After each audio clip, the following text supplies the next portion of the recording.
আসসালামু আলাইকুম ভিউয়ার্স, কেমন আছেন সবাই? আশা করি সবাই ভালো আছেন। আমিও আল্লাহর রহমতে ভালো আছি। আজকে সন্ধ্যার স্ন্যাক্স হিসেবে বাবুর জন্য তৈরি করব চিয়া পুডিং। আর চিয়া পুডিং তৈরিতে আমাদের কি কি লাগছে চলুন দেখে নেওয়া যাক। প্রথমেই লাগছে 3 রকম ফল, খেজুর এবং কাজু বাদাম।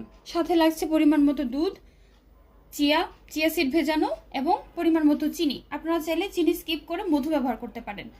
চলুন দেখে নেওয়া যাক প্রথমে আমাদের কি কি লাগছে। প্রথমেই আমরা 3 রকম ফল একসাথে দিয়ে দিব।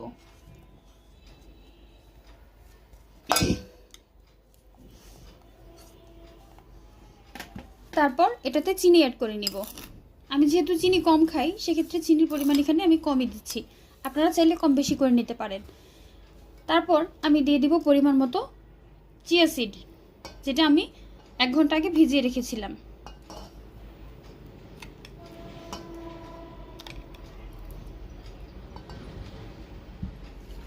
তারপর হালকা করে একটু মিশিয়ে নিব।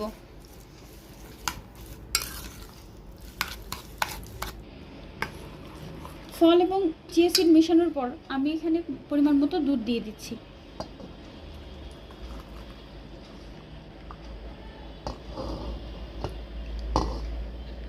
দুধের পরিমাণটা এখানে এমন রাখতে হবে যেন সবগুলো ফল এবং চিয়া পুডিং একবারে পাতলাও না থাকে আবার একেবারে ঘনও না থাকে। সবশেষ গার্নিশিংয়ের জন্য আমি দিয়ে দিচ্ছি বাদাম এবং খেজুর।